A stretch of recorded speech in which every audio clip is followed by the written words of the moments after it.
Itself, the Utah production this afternoon welcomed Senegalese Balasta Pape Diouf ahead of a mega musical event and gala dinner.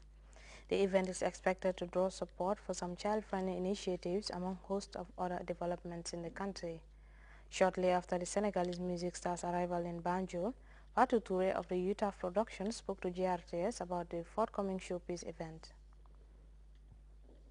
Twofold.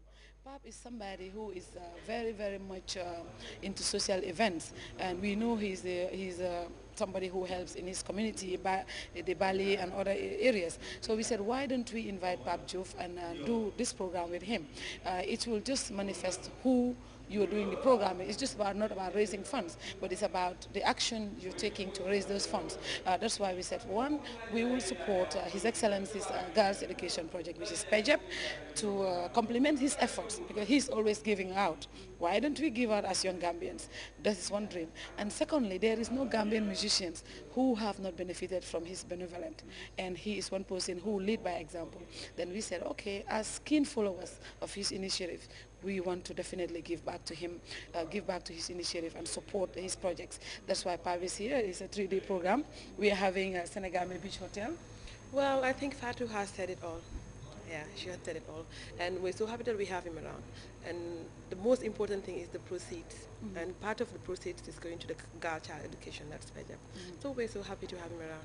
And the gala is at Senegambia, that's tomorrow, 24th of February. So everybody should be there.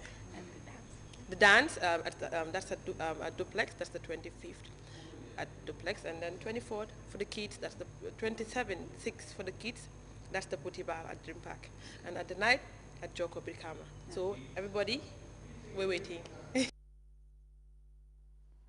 The Ministry of Higher Education, Research, Science and Technology, in collaboration with the National Training Authority (NTA), informs the public that His Excellency the President, Sheikh Professor Alhaji Dr. Yahya AJJ Jammeh, will officially lay the foundation stone of the Ndemban Ultra Modern Skills Center on Friday, February 24, 2012 at 3 p.m. in Fonyi, Ndemban, West Coast Region.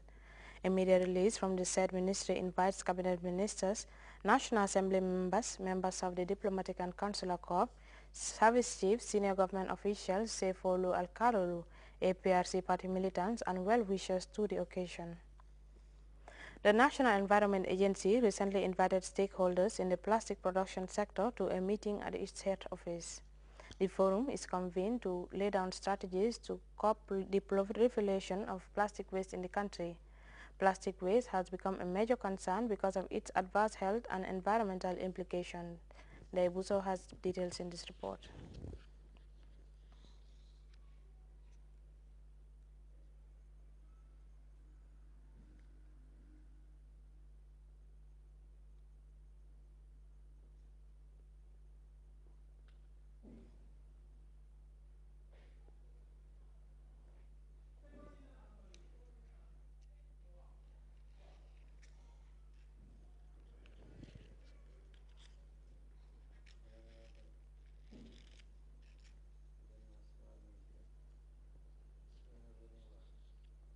$100 scratch card or Nopal, you can win your dream home. Kirgi. Yaibaram. What? You mean this magnificent house? Yes. It's possible. Just load $100 scratch card or Nopal to win your dream home. Fully equipped furniture.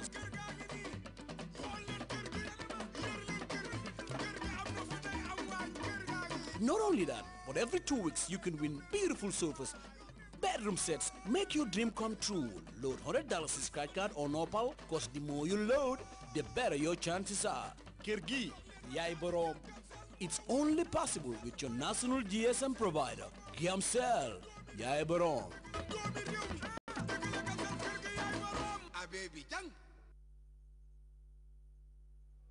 Welcome back. International condemnation has been swift and blunt following renewed bombing and shelling of the Syrian city of Homs, which led to the killing of respected American journalist Mary Colvin and her colleague. The United States government described Syria's bombardment of Homs as an act of shameless brutality. France, meanwhile, has called for an immediate cessation of all attacks on cities and towns by the Syrian army. We have details of that story in this report.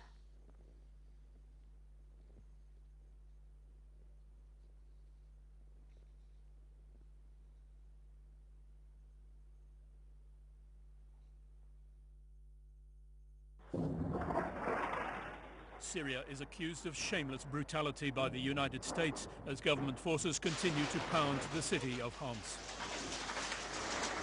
The Baba Amr neighborhood, where 2 Western journalists were killed Wednesday, remains one of the main targets.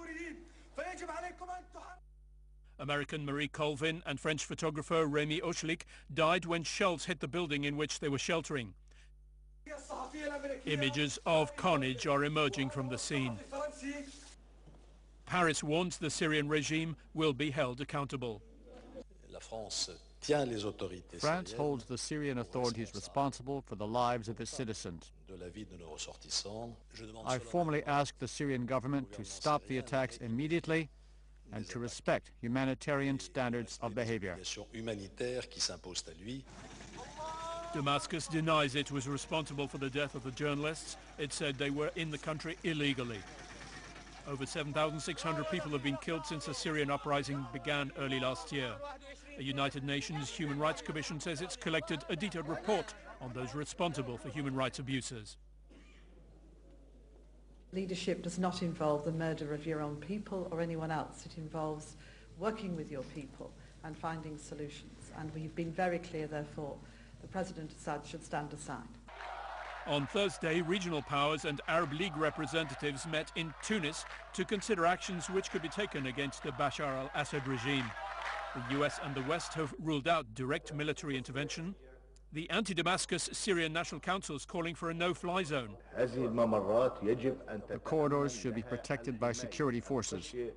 Otherwise, the convoys will be exposed to attacks by Bashar al-Assad's forces, and he could blame this on terrorists.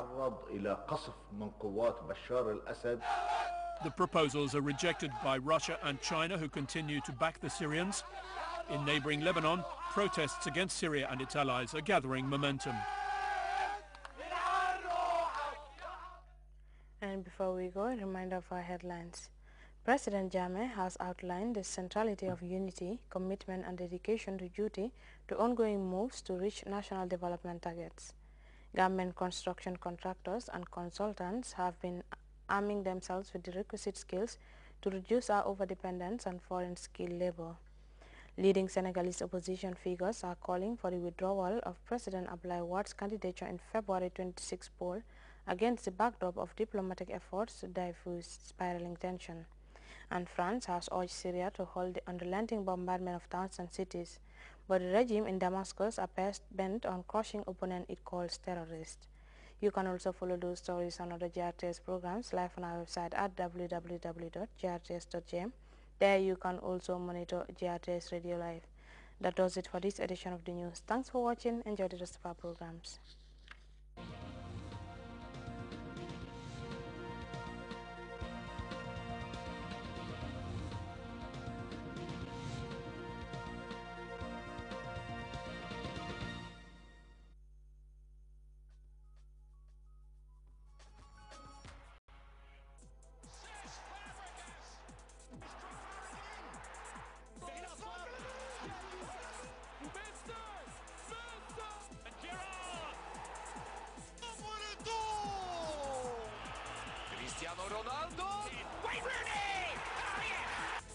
QCell brings you Q Football.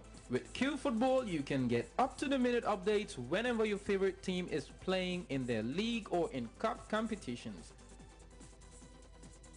With Q Football, you can get details of any match that has ended for only $1 by sending your team's name to 411. Just send your team's name by SMS to 511 and receive 1 month's worth of goals, halftime scores and full-time results of your favorite team for only $10 a month. For more information, call customer care on 111. QCell, Sunyabus, the only 3G plus network in the Gambia.